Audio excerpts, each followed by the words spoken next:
Assalamualaikum warahmatullahi wabarakatuh. Halo Kompelas, apa kabar nih semuanya?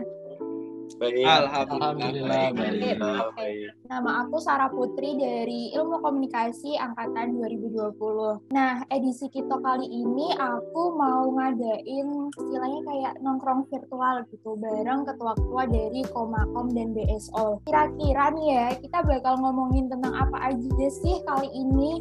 Sebelumnya mau kenalan dulu nih sama ketua-ketua yang udah join nih. Boleh dari Komakom dulu kali ya. Makasih Sarah. Kenalin teman-teman, nama aku Iksan Triandani. Kebetulan saat ini sedang mengemban amanah sebagai Ketua Komakom periode 2020 dan 2021. Selanjutnya Mas Biondi deh. Perkenalkan, saya Mas Biondi Ramadana, Ilkom 18 dari Presiden Vodka 9. Oke, Mas Biondi. Sekarang kita ke Mas Rido. Oke, halo teman-teman semua. Aku Rido Awan Kusuma, mahasiswa Ilmu Komunikasi angkatan tahun 2019. Aku di sini menjabat sebagai Direktur Ikom Radio periode 2020-2021. Oke, Mas Rido. Sekarang nih yang terakhir Mas Wandi, boleh. Oke, makasih Mbak Sarah. Assalamualaikum teman-teman semua. Nama aku Wandi Musyafar Ramadana. Di sini sebagai perwakilan dari Selama Komunikasi. Angkatan di Ilkomnya angkatan 19. Terima kasih. Nah, oke, karena kita udah kenalan, berarti kita udah saling sayang dong ya. Kan katanya ada pepatah tak kenal maka tak sayang kan ya, makanya kita udah sayang. Tuang. Yeah. Nah, untuk sesi selanjutnya nih, kita masuk ke pertanyaan ya buat semua yang di sini. Nah, ketua kan tugasnya bukan mudah kan jadi ketua. Nah, alasan yang menjadi kakak ini bisa jadi ketua itu apa sih sebenarnya? Seperti yang tadi Sarah bilang, menjadi ketua tuh bukanlah satu hal yang mudah. Terus apa alasan aku mau menjadi ketua di organisasi himpunan Komakom? Nah, masuk Komakom itu adalah untuk berproses dan menemukan kebermanfaatan, dan kemudian yang namanya sebuah proses tentu ada ujungnya gitu, dan menjadi ketua ini adalah salah satu bagian dari proses tersebut gitu. Dan kebetulan ketika kemarin di Mubes terakhir Komakom dipercayai oleh teman-teman Komakom dan mahasiswa Ilmu Komunikasi untuk menjadi ketua Komakom, makanya aku menjawab kepercayaan itu dengan menjalani amanah yang diberikan kepada aku dengan sebaik-baik mungkin. Boleh langsung lanjut aja ke Mas Wandi deh, kayaknya udah senyum-senyum nih dari tadi. Oke, mungkin karena sudah menjadi titah hitam ya. Kalau di sebuah organisasi tidak ada pemimpin atau tidak ada leader, ya mungkin organisasi itu bakal berjalan tidak sesuai visi misinya sih, ketua dan segala macam, mungkin seperti itu ya. Kalau misalkan kenapa ditanyain aku bisa jadi ketua dan segala macam, itu ya karena mungkin pemilihan di Sinema Komunikasi sendiri, BSO yang di bawah naungannya Komakom itu dipilih secara musyawarah gitu. Teman-teman semua mungkin mempercayakan bahwa kepemimpinan itu dijatuhkan ke aku akhirnya waktu saat suksesi terakhir Sinema Komunikasi kemarin. Sekarang lanjut ke Mas Rido deh, boleh. Oke, kalau aku mungkin nggak jauh-jauh beda ya sama Wandi sama Mas Ikan tadi. Kenapa mau dipercaya juga sebagai ketua BSO Ikom Radio ini? Yang pastinya itu juga adanya dukungan juga sih dari teman-teman, karena aku udah dipercaya sama teman-teman dan juga dapat dukungan dari teman-teman Ikom Radio. Itu yang ngerasa aku percaya bahwa aku juga bisa untuk berproses untuk menjadi ketua BSO Ikom Radio ini. Mungkin itu sih. Oke, Mas Rido. Ini yang terakhir Mas Biondi, yuk boleh. Dari aku sendiri menyimpulkan dari teman-teman tadi semua ya tangkap ya, semuanya itu kalau menjadi ketua itu emang berat. Tapi kan kembali lagi ke amanah dari teman-teman. Menaruh tanggung jawab ke kita kan juga. Dan yang paling utama yang bisa sampai saat ini juga dari teman-teman di belakang kita juga, pengurus koor juga biar support sampai saat ini, apalagi kita juga di kondisi pandemi kayak gini kan, apalagi proker kita juga harus tetap berjalan ya. Bismillah bisa.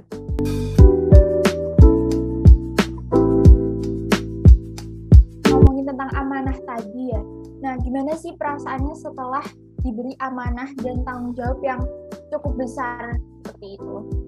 Untuk perasaan sendiri ya, yang pastinya sebenarnya campur aduk sih, kayak ada rasa senang tapi juga kita karena menanggung beban organisasi juga mungkin ya, jadi kayak ada rasa takut atau ada rasa cemas juga, tapi itu di sisi lain juga ada rasa kebanggaan tersendiri juga ya, karena teman-teman tuh udah mau percaya gitu sama aku untuk membimbing juga untuk ikom 1 periode ke depan. Jadi ya untuk perasaannya sendiri sih ada rasa senang juga, bangga juga, tapi takut juga, cemas juga. Mungkin itu emang apa ya, kayak perasaan-perasaan yang muncul-muncul karena kita mikirin gimana buat kedepannya di organisasi ini, kayak gitu sih kalau dari aku ya.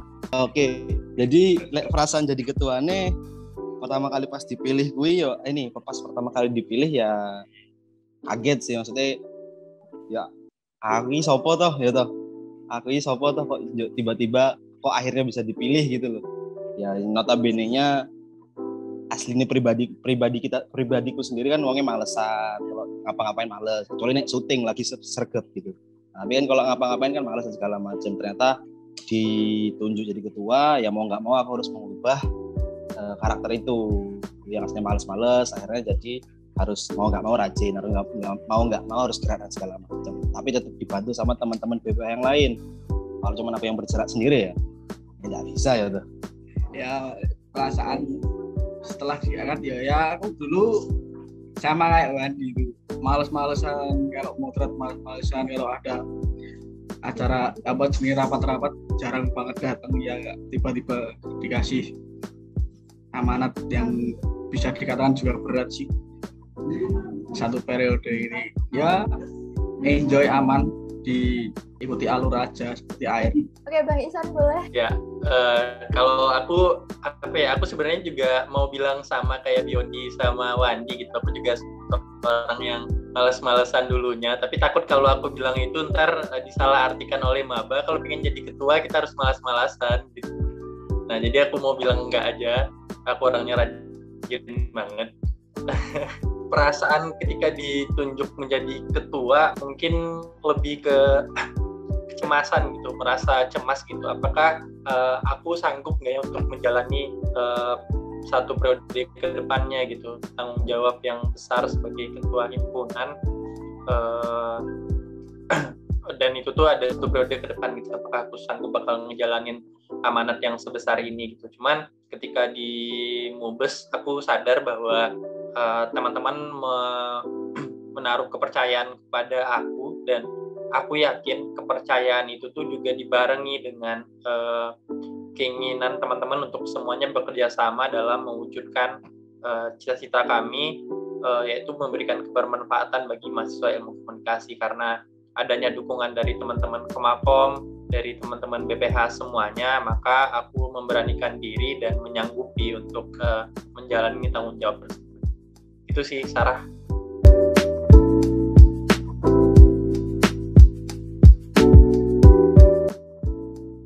Oke, itu tadi kan tentang perasaan waktu diberi amanah dan tanggung jawab gitu ya sebagai ketua. Nah, itu tuh ada nggak sih suka dukanya selama menjalankan di Komakom maupun di BSO gitu? Ya, aku sih ini kayak di masa pandemi gini tuh sebenarnya jadi tantangan banget, dan banyak suka dukanya selama kita ngejalanin kepengurusan 1 periode ini. Mungkin nanti teman-teman BSO juga merasakan hal yang sama gitu. Tentunya di pandemi ini kan mau nggak mau kita harus beradaptasi ya, gimana caranya kita harus tetap ngejalanin proker dengan keterbatasan yang ada.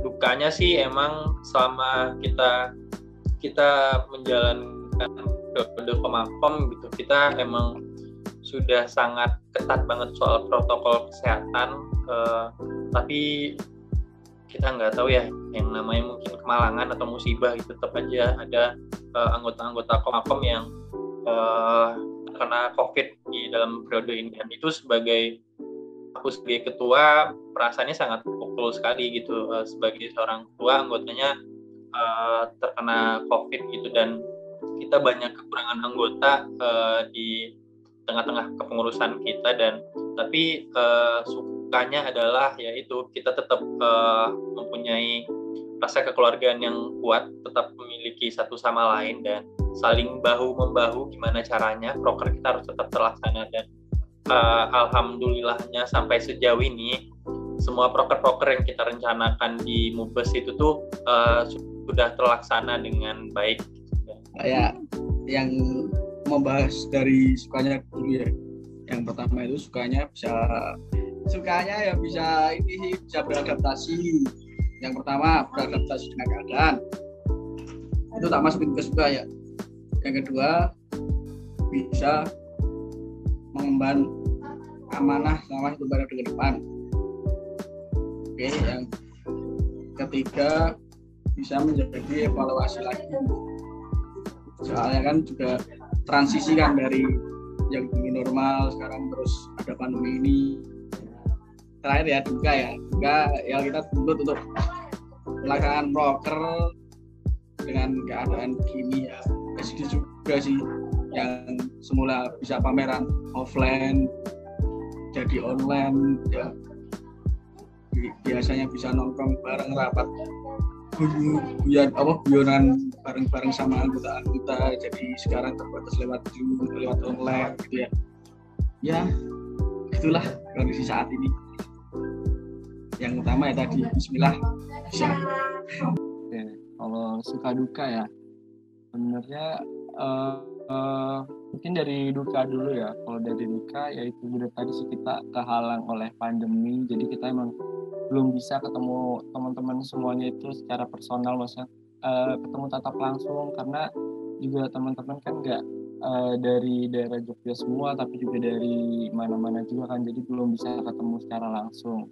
Terus dukanya juga itu tadi kita harus menjalankan proker tapi di saat situasi pandemi yang kayak gini, bahkan kemarin juga mungkin agak kesusahan waktu ada diberlakukannya mungkin PPKM yang sangat ketat juga ya, soalnya kita benar-benar itu kegiatan itu dibatasin sama sekali dan agak kesusahan juga sih untuk menjalankan proker-proker yang harus ketemu untuk koordinasinya kayak gitu.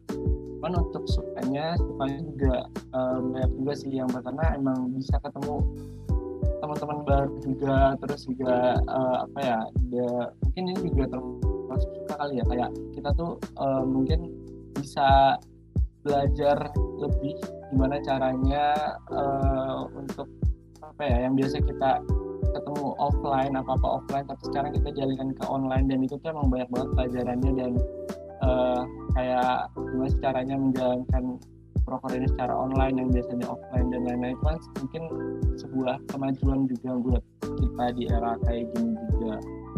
Mungkin itu sih suka dukanya. Sama sih sebenarnya, sama kayak Mas Biondi, sama kayak Mas Rido, sama kayak Bang Vincent dan yang lain-lainnya sama sebenarnya. Karena kita terhalang pandemi ya akhirnya dukanya semuanya di sana semua. Ada proker-proker yang memang kayak di Ciko kan memang fokusnya ke film, otomatis ketika syuting kan bisa untuk di online kan, tapi hasilnya bakal tidak maksimal segala macam. Sedangkan kalau harus dilaksanakan syuting, ya kendalanya gue protokol dan segala macam, ada PPKM dan segala macam. Nah, gue menjadi kendala terbesarnya Ciko waktu ketika pengen prober gitu. Ya dukanya lagi ketika syuting itu tidak ada di periode ini, aku sangat disayangkan sekali karena kita tidak bisa berkarya gitu. Ya ada teman-teman 20 alhamdulillah setidaknya di periode ini sempat berkarya gitu, yang sudah di launchingkan juga tuh kemarin di Movie Culture. Nah, itu alhamdulillahnya untuk masih bisa terlaksana lah gitu. Tapi untuk yang produksi bersama 3 angkatan kita masih belum bisa lakukan itu di periode ini karena berbagai macam inilah hal lah yang tidak memisahkan itu. Terus sukae lebih ke relasi ke tempat luar. Aku sebagai ketua sangat menyadari bahwa ketika relasi itu mungkin satu tingkat di atas teman-teman anggota yang lain jadi ketua gitu. Mungkin itu sukanya karena aku lebih bisa selangkah lebih maju keluar ketika jadi ketua gitu. Nah itu yang suka banget sih, dan aku merasakan banget hal itu sih.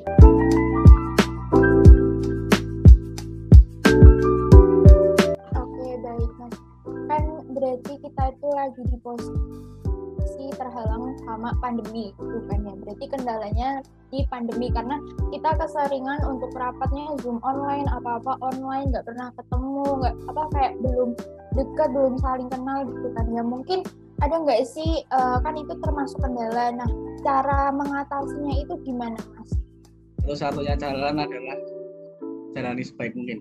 Ya dari aku ya cara mengatasinya sih, mau nggak mau kan secara online komunikasi kita sama teman-teman BPH, komunikasi kita sebagai ketua untuk teman-teman BPH, komunikasi kita menjadi ketua untuk teman-teman anggota aktifnya harus lancar gitu, meskipun nggak bisa secara offline gitu. Tapi juga beberapa ketika memang sudah bisa untuk offline, kita kumpul secara offline gitu. Ya meskipun nggak rutin ya, karena memang nggak boleh kalau rutin dan segala macam. Kalau memang dadak dan urgen banget untuk rapat dan segala macam, kita masih ngumpul. Kalau misalnya itu memang harus disuruh kumpul gitu sih. Kalau solusinya sih ya kalau kita mengatasi pandemi juga nggak mungkin kan ya. Cuman yang bisa kita lakukan adalah ya memanfaatkan teknologi sebaik-baik mungkin gitu. Kayak di masa sekarang ini kan kita udah banyak banget teknologi yang memungkinkan kita nggak harus ketemu gitu. Nah itu harus dimanfaatin semaksimal mungkin sih. Cuman kan permasalahannya ketika kita misalnya emang yang biasanya ketemu sekarang via virtual kan emang banyak kekurangan ya. Nah itu sih coba kita selalu mencari hal-hal yang baru untuk mengatasi kekurangan-kekurangan itu gitu. Itu sih. Tapi yang penting sih kita nggak harus ego ya memaksakan untuk tetap harus ketemu, karena mau bagaimanapun juga kesehatan dan keselamatan tetap harus yang paling utama bagi kita semua sih. Itu sih Sarah. Iya benar banget sih, kesehatan yang paling utama di situasi pandemi kali ini gitu ya. Oke, yang terakhir Mas Rido boleh. Oke, kalau untuk cara mengatasinya benar semuanya kata Mas Iksan, kata Wandi, kata Mas Doni juga. Yang pastinya tuh komunikasi ini penting banget ya, dimana kalau kita melaksanakan sesuatu juga kalau ada miskom atau apa juga nantinya bakal berdampak besar ke apa yang lagi kita jalani juga kan. Jadi itu yang pertama, komunikasi paling penting. Dan juga karena kita nggak bisa memaksakan untuk ketemu secara offline, kita manfaatkan media-media online seperti kita sekarang ini juga ya, ketemunya lewat online. Terus dan yang paling penting gimana caranya memunculkan kesadaran dari teman-teman semua juga bahwa kita lagi di masa kondisi seperti ini, kita nggak bisa ketemu secara offline, maka kita harus lebih bisa meluangkan waktunya mungkin ya. Kalau misalkan emang ada apa yang urgent tuh bisa meluangkan waktu lebih untuk bisa berkomunikasi melalui telepon atau media-media lain yang secara online. Karena benar juga teman-teman tadi, kesehatan itu yang paling penting. Jadi kita harus memperhatikan itu semua ya demi menjaga kelancaran jalannya organisasi kita ini gitu.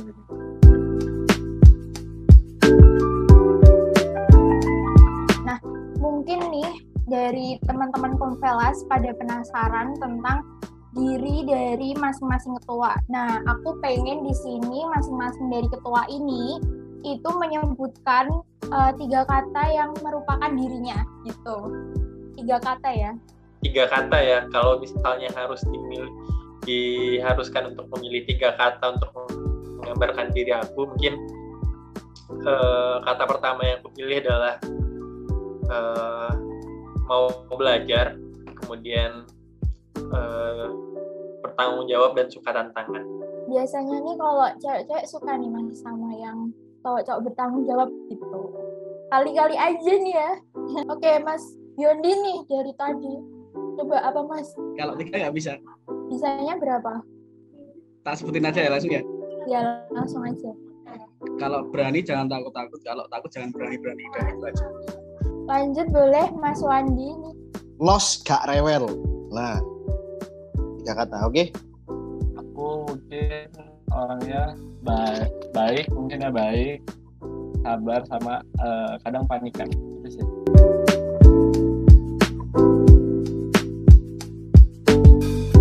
Oke, pertanyaan terakhir ya ini. Ada nggak pesan-pesan buat Komakom dari BSO ataupun sebaliknya gitu. Ya, pesan-pesannya mungkin teman-teman BSO, aku ngerasain banget emang kita ngejalanin periode yang berat banget di tengah-tengah pandemi ini. Semuanya emang harus beradaptasi, menemukan formula-formula baru buat menjalankan proker-prokernya kita. Tapi dari aku pribadi mungkin pesannya jangan pernah patah semangat, jangan pernah menyerah, tetap jalankan tugas dan tanggung jawab kita sebaik-baik mungkin. Kemudian dan juga yang tidak kalah penting, seluruh mungkin kerjasama atau mungkin hubungan baik yang sudah terbentuk antara Komakom dan BSO semoga bisa tetap dipertahankan dan berjalan jauh lebih baik lagi ke depan. Terima kasih. Pesan-pesanku buat Komakom, terima kasih sudah sejauh ini sudah menaungi kami teman-teman BSO. Ya meskipun kita sering el-elan masalah apapun itu yang misalkan kita perdebatkan, tapi aku wajar tuh, namanya juga organisasi tuh. Terus pesannya lagi terus semoga tadi benar kata Mas Iksan juga, semoga kita hubungan yang baik ini semoga bisa dilanjutkan lagi sampai seterusnya gitu. Jadi nggak ada selek-selek antara kita lagi. Dan kesannya ya good job lah kabeh iki wis, entah itu vodka, entah itu ikom, entah itu Komakom dan Ciko, semuanya wis overall good job lah, wis masuk kabeh wis. Saya semangat kabeh. Kesannya ya buat Komakom ya ini ya lebih ditingkatin lagi buat mengkoordinasi vodka, ikom, Ciko-nya juga lebih ditingkatin lagi biar meminimalisir terjadinya miskomunikasi, biar nggak terjadi kesalahpahaman juga. Ya overall sih good job, kita udah menjalani satu periode ini ketika pandemi sedang berlangsung juga. Salut buat teman-teman Komakom, Ciko, ikom juga. Untuk Komakom sebelumnya aku terima kasih juga nih buat Komakom yang emang udah kita biasa juga dan juga udah mengkoordinasi kita dan mengayomi kita juga terkait masalah-masalah organisasi dari BSO-nya. Terus juga mungkin untuk pesannya sendiri benar kata Mas Yondi tadi, mungkin bisa lebih ditingkatin lagi dalam hal koordinasian agar tidak ada salah paham dan juga komunikasi. Tapi untuk keseluruhan overall sih udah bagus kerjanya, dan juga ini aku ngerasa bangga juga bisa ngobrol bareng sama orang-orang hebat yang ada di sini, ketua BSO dan juga ketua Komakom. Semoga nanti ke depannya kita bisa makin sukses lagi dan makin bisa membanggakan nama ilmu komunikasi UNY. Amin. Amin gitu ya. Nah, karena pertanyaan kita udah habis nih Kompelas, nah kita langsung aja ya ke sesi selanjutnya nih. Kayaknya dari tadi udah pada nggak sabar main games kan ya.